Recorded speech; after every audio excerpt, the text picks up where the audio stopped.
अच्छा जी देखो, आज थी 17 जून 2013 और मैं था लद्दाख में। लेह से 50 किलोमीटर पहले उपशी गांव में रुका हुआ था। पिछली वीडियो में हमने आपसे पूछा था कि 16 जून या 15 जून को क्या हुआ था देश दुनिया में। तो सभी लोगों ने, जितने भी लोगों ने कमेंट करके बताया, सभी ने बिल्कुल ठीक बताया कि जी केदारनाथ में आपदा आई थी। तो उस टाइम पूरे उत्तराखंड में आपदा आई हुई थी और उसका असर लद्दाख तक भी था। लद्दाख में मुझे उसका असर दिखाई दे रहा था, तंग नंगला पे स्नोफॉल पड़ रही थी। और जैसे ही आज ये फोटो देखो आप, जैसे ही आज मैं अपनी होम स्टे की खिड़की से झांक के देखा बाहर, तो एक बैरियर लगा हुआ है और बहुत सारी गाड़ियां खड़ी हुई है, गाड़ियों की लाइन लगी हुई है।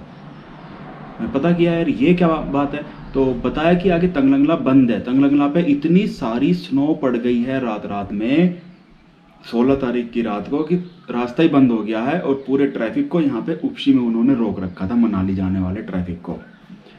तो ये लेह से दिल्ली जाने वाली बस भी उसी ट्रैफिक में रुकी हुई थी। तंगलंगला खुलेगा तो ये गाड़ियां आगे जाएंगी मनाली की तरफ। ठीक है जी। लेकिन मैं तो तंगलंगला पार कर चुका था, मुझे तो वापस तंगलंगला नहीं जाना था, मुझे तो लेह जाना था और लेह की तरफ का रास्ता बिल्कुल खुला हुआ था, वहाँ पे कोई ऐसी समस्या की बात नहीं थी। तो चलो फिर आगे लेह चलते हैं। रास्ता जो है, पूरा रास्ता उपशी से लेकर लेह तक 50 किलोमीटर की दूरी है और उस 50 किलोमीटर में 40-45 किलोमीटर का रास्ता जो है सिंधु नदी के साथ साथ है, सिंधु नदी के फ्लो के साथ साथ है, इसलिए कुल मिला के ढलान मिलता है। तो यहाँ से है कारू 10 किलोमीटर, उपशी से कारू है 15 किलोमीटर, मैं 5 किलोमीटर आ चुका हूँ, रास्ता बिल्कुल ऐसा ही है। तो पहले फोटो देख लेते हैं, उसके बाद बाकी डिस्कशन करेंगे। अच्छा, 20 kilometre inter navigational information, Beijing 2140 kilometre miles, Beijing है 3444 किलोमीटर ईस्ट और 67 डिग्री। अच्छा, तो ये बीजिंग की डिस्टेंस इन्होंने दिखाई है जी 3444 किलो। ये एरियल डिस्टेंस होनी चाहिए, ऐसे कोई बाई रोड की डिस्टेंस नहीं है, एरियल डिस्टेंस है ये। और ये पहुंच गया मैं कारू। कारू से आप अगर लद्दाख गए हो तो आपको पता होगा, कारू का पता है ना। बात यह है कि कारू से ही पेंगोंग जाने का रास्ता अलग होता है। तो कारू लेह से 35 किलोमीटर पेंगोंग की तरफ या फिर मनाली की तरफ, वहाँ से एक रास्ता मनाली चला जाएगा जिससे मैं आया हूँ, एक रास्ता पेंगोंग चला जाएगा जिस पे मैं नहीं जा रहा हूँ। तो कारू से चल के पेंगोंग जब जाते हैं तो रास्ते में 5300 मीटर ऊंचा एक पास पड़ता है, उस पास का नाम है चांगला। उस दिन चांगला पे भी हैवी स्नोफॉल हो गया था, रास्ता बंद हो गया था और बहुत सारा ट्रैफिक जो कारू में रुका हुआ था। तो इस पे लिखा हुआ है शक्ति 10 किलोमीटर, ये डिस्टेंस चांगला की तरफ की है। शक्ति 10 किलोमीटर, चांगला 43 किलोमीटर, तांग से 81 kilometre, Pangong lake 113 kilometre, Spangmik 119 kilometre. तो ये सारी डिस्टेंस जो पेंगोंग की तरफ की है। दूसरी तरफ ये मनाली की तरफ की डिस्टेंस देख लो भाई, उपशी 14 किलोमीटर, हुमा 142 किलोमीटर, चुमाथांग 115 किलोमीटर, शोमोरिरी 183 और न्योमा 155। ये है सिंधु नदी के साथ साथ की डिस्टेंस है जिससे मैं नहीं आया हूँ। ठीक है। और एक तीसरी डिस्टेंस लिखी हुई मनाली की तरफ की, तंगलंगला 75 से सरचू 216 और ये क्या है, बारह लाचा। अच्छा, बारह लाचा की डिस्टेंस नहीं लिख रही, केलोंग की कुछ लिख रही है, उसके झंडियों के पीछे छुपा हुआ मनाली है 437 किलोमीटर। तो ये डिस्टेंस हो गई। यहाँ से है लेह 35 किलोमीटर। यहाँ पे आके मेरा एयरटेल का नेटवर्क आया, मेरी घर पे बात हुई, उन्होंने मेरा हालचाल पूछा, मैंने अपना हालचाल बताया, बाकी कोई बात नहीं हुई। मुझे नहीं पता था अभी तक भी कि देश दुनिया में क्या हो रहा है। आगे चलते हैं। ये खारदुंगला और चांगला की तरफ की पहाड़ियाँ जो दिखाई दे रही हैं उन पर हैवी स्नोफॉल हो चुका है, ये रात रात में हुआ है। Leh 33 kilometre, Stakna 8 kilometre.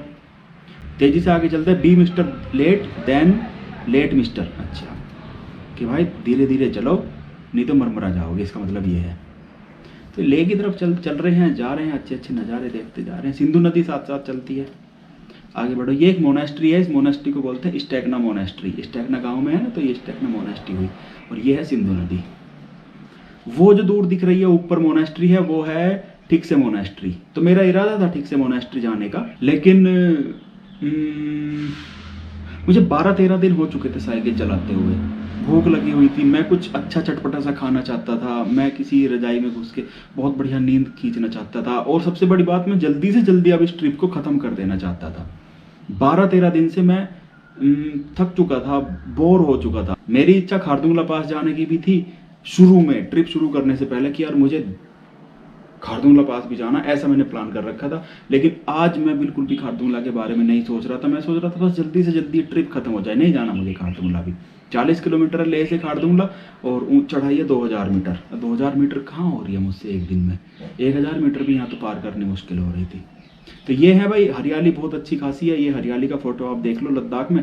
तो जहाँ पे भी गांव है वहाँ पे उन्होंने सिंधु नदी के पानी का खूब इस्तेमाल किया है, खूब इस्तेमाल किया। आखिरकार नदी पाकिस्तान चली जानी है, पाकिस्तान ही इस्तेमाल करेगा। इंटरनेशनल ट्रीटी है कुछ इंडिया पाकिस्तान के बीच में, तो उसके अनुसार भारत जो है सिंधु के पानी का इस्तेमाल नहीं कर सकता, लेकिन लोकल तौर पे तो हो ही सकता है ना। तो यहाँ पे लद्दाख में भारत ने जम के इस्तेमाल किया, खूब इस्तेमाल किया है। तो इस वजह से यहाँ पे हरियाली वगैरह बहुत है। ये मोनेस्ट्री वही वाली ठीक से मोनेस्ट्री, तो अगर मैं इसमें जाता तो 2-3 घंटे लग जाने थे, और मैं फिर मेरा मन ही नहीं करा। बस मेरा मन था कि अब ट्रिप खत्म हो जाए, बस अब मैं बोर हो चुका था बिल्कुल। तो मैं फिर तेज़ी से लेह की तरफ चल पड़ा। आपको पता ही है हरियाली, ये शे पैलेस है। तो जब मैं कुछ महीने पहले जनवरी में, इसी साल जनवरी 2013 में जब मैं गया था, तो ये शे पैलेस मैंने देखा था, और जोगलमसर, सिंधु घाट, ये सब मैं अच्छी तरह देख चुका था। तो आज मैंने ना शे पैलेस देखा, ना ठीक से मोनेस्ट्री देखी, ना सिंधु घाट, दूर दूर से मैं निकल गया। ये जेल के आसपास का फोटो है।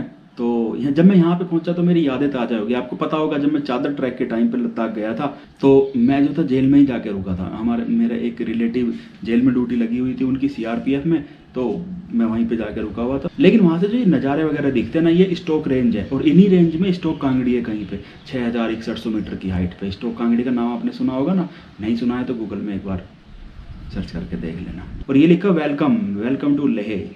तो हम लेह पहुँच गया हूँ मैं। ये लेह की सिटी आउटर, लेह का आउटर है। ये एक लेह की लोकल बस है, पता नहीं कहीं जा रही होगी, जोगलमसर जा रही होगी, ठीक से जा रही होगी।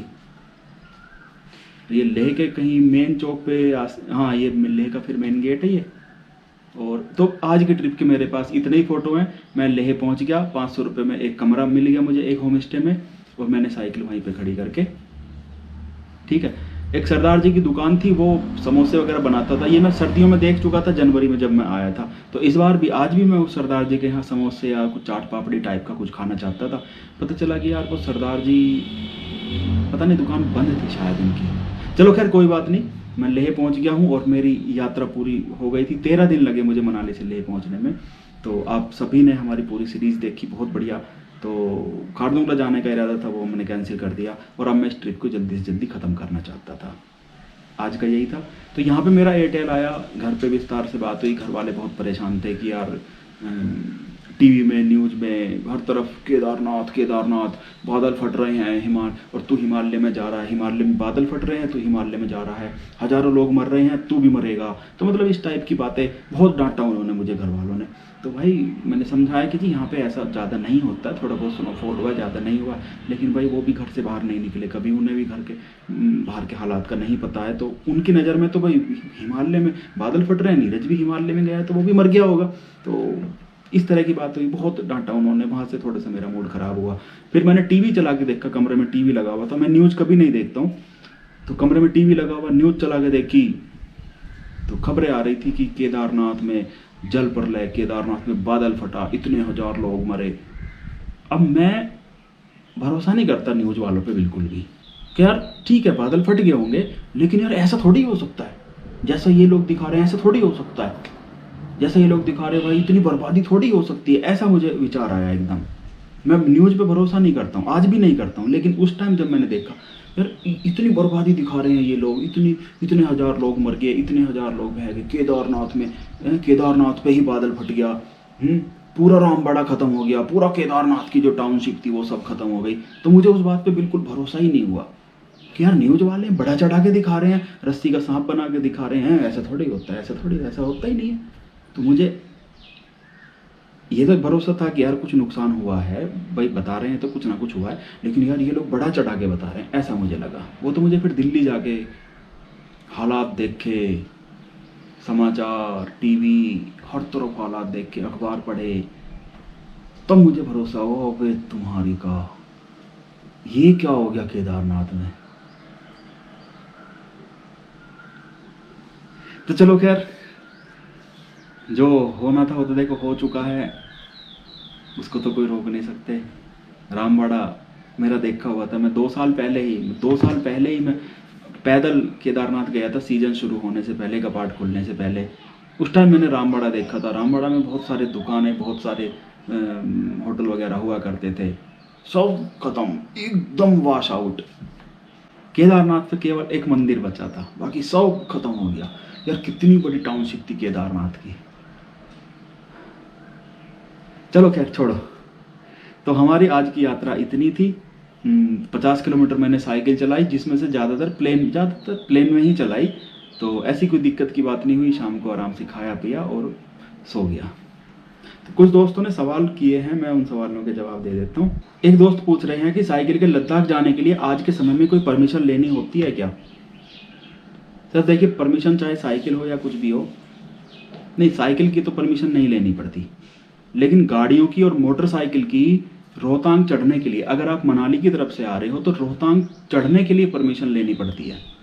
बात यह है, इसकी पूरी स्टोरी मैंने आपको बताई थी कि रोहतांग पे जाम लगता था पहले जब परमिशन नहीं थी, तो सैकड़ों हजारों गाड़ियां चली जाती थी रोहतांग घूमने, बर्फ देखने, रोहतांग घूमने, केवल रोहतांग जाने के लिए, है ना।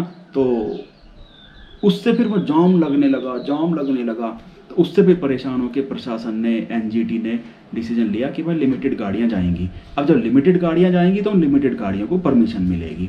तो केवल रोहतांग चढ़ने की परमिशन लेनी होती है। अगर आप किसी तरह रोहतांग को अवॉइड कर सको तो परमिशन नहीं लेनी होती किसी भी तरह की। भविष्य में रोहतांग टनल खुल जाएगी तो वो परमिशन आपको नहीं लेनी पड़ेगी, या फिर आप स्पीति की तरफ से जाओ तो भी आपको कोई परमिशन नहीं लेनी पड़ेगी, या कश्मीर की तरफ से जाओ तो कोई परमिशन नहीं लेनी पड़ेगी। ये बात कर रहा हूँ मैं केवल रोहतांग परमिशन की। रोहतांग परमिशन अलग है और लद्दाख के अंदर जो परमिशन लेनी होती है वो अलग है। उनके बारे में एक पूरी अलग से एक वीडियो बनेगी, मैं पूरा नक्शे वक्शे में विस्तार से समझाऊंगा। लेकिन आपको मैं बताऊं कि ये जो आपकी श्रीनगर से लेह वाली रोड है या फिर मनाली से लेह वाली रोड है, श्रीनगर से लेह वाली रोड पूरी एलओसी के साथ साथ चलती है। कभी एलओसी उसके नज़दीक आ जाती है, कभी एलओसी उसके दूर पहुंच जाती है। तो उस सड़क पे चलने में कोई परमिशन नहीं है, लेकिन अगर आपको उस सड़क से हट के थोड़ा सा भी एलओसी की तरफ जाना है तो आपको परमिशन लेनी पड़ेगी। इसी तरह से मनाली से लेह वाली सड़क एक तरह से देखा जाए तो चाइना बॉर्डर के साथ साथ है। चाइना बॉर्डर हालांकि बहुत दूर है, एरियल डिस्टेंस कम से कम 100 किलोमीटर होगी, तो लेकिन वो इनर लाइन में आती है वो सारा एरिया। तो अगर आपको मनाली लेह रोड छोड़ के ईस्ट साइड में कहीं पे भी जाना है तो आपको परमिशन लेनी पड़ेगी। खारदुंगला जाने की परमिशन, पेंगोंग जाने की परमिशन, नुब्रा जाने, सोमोरिरी जाने की परमिशन, हनले जाने की परमिशन, तो ये सारी परमिशन आपको लेह डीसी ऑफिस से मिलती है। आप जाओ वहाँ पे एक एप्लीकेशन लिखो कि जी हमें इस तारीख से इस तारीख तक इन जगहों पे जाना है, खारदुंगला जाना है, पेंगोंग जाना है, नुब्रा वैली जाना है, सोमोरिरी जाना है, इन जगहों पे जाना है, भाई मुझे परमिशन दे दो। तो वो आपको 15-20 मिनट में, 1 घंटे में, 2 घंटे में परमिशन आपको दे देंगे। तो बस इतना सा काम है। एक चीज़ और भी है कि 2016 में और 2017 में ये वाली परमिशन हटा ली थी लद्दाख ने। लेह प्रशासन ने इनर लाइन परमिशन हटा ली थी कि जी खारदुंगला जाने की कोई परमिशन नहीं लगेगी। तो उससे क्या है कि उनके पास रेवेन्यू बहुत कम हो गया। इस परमिशन के बहाने वो बहुत मोटा रेवेन्यू लेते हैं। एक आदमी की परमिशन भी छोटे छोटे करते करते भी 500-600 रुपये की पड़ जाती है। कहीं पे एनवायरनमेंट फ़ी, कहीं पे कुछ बहुत तरह की फीस लगती है उसमें। तो जब परमिशन हटा ली तो वो सारे रेवेन्यू आना बंद हो गया। तो उन्होंने 2016 और 2017 में परमिशन हटा ली थी। रोहतांग, नुब्रा वैली, पेंगोंग, सोमोरिरी जाने की परमिशन हटा ली थी, लेकिन 2018 से उन्होंने फिर से परमिशन लगा दी क्योंकि उन्हें रेवेन्यू चाहिए था। ये कहानी है। परमिशन बड़ी ईजिली मिलती है, बहुत ईजिली मिलती है। और चाहे अच्छा, अगर आप साइकिल से जा रहे हो तो आपको देखो लेह में रोहतांग जाने के लिए परमिशन लेनी पड़ेगी, लेकिन मनाली से उल्टा बोल दिया मैंने। अगर आप साइकिल से जा रहे हो तो लेह से खारदुंगला जाने की परमिशन तो लेनी पड़ेगी, लेकिन मनाली से रोहतांग जाने की परमिशन नहीं लेनी पड़ेगी। वो परमिशन केवल गाड़ियों के लिए मनाली एसडीएम ऑफिस से मिलती है। वो केवल गाड़ियों और बाइकों के लिए, साइकिल के लिए या पैदल के लिए नहीं है। आप पब्लिक ट्रांसपोर्ट से जा सकते हो, बसें चलती है वहाँ पे, बैठ जाओ, कोई परमिशन नहीं है रोहतांग पे। लेकिन खारदुंगला जाना है तो आपको परमिशन लेनी पड़ेगी क्योंकि वो इनर लाइन में आता है। एक दोस्त ने पूछा कैंप पर शौचालय कैसे रहते हैं?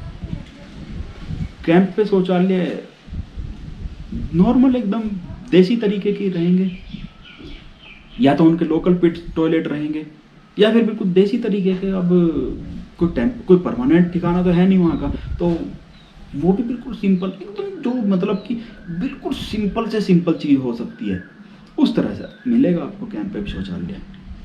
पीने का पानी का इंतजाम कैसा रहता है? पीने का पानी का खुला पानी, लेकिन आपको बिसलरी की बोतल चाहिए, बिसलरी मिल जाएगी, कोल्ड ड्रिंक मिल जाएगी, सब कुछ मिल जाएगा। और बाकी तो मैं तो बिसलरी का पानी नहीं पिया करता हूँ, मैं तो खुला पानी पीता हूँ। तो लद्दाख में खुले पानी की तो कोई ऐसी दिक्कत है नहीं, जहाँ पे भी कहीं कैंप वगैरह नदियाँ बह रही हैं, भर के पी लो। तो ये कुछ सवाल थे, कुछ और भी सवाल आए थे, वो हमने पिछली वीडियो में जवाब दे दिया उनका। तो अब एक चीज़ बचती है, मैं लद्दाख के जो परमिशन वाले जो एरिया हैं उनको मैं विस्तार से बताऊंगा किसी दिन बैठ के, नक्शा बना के, ठीक है।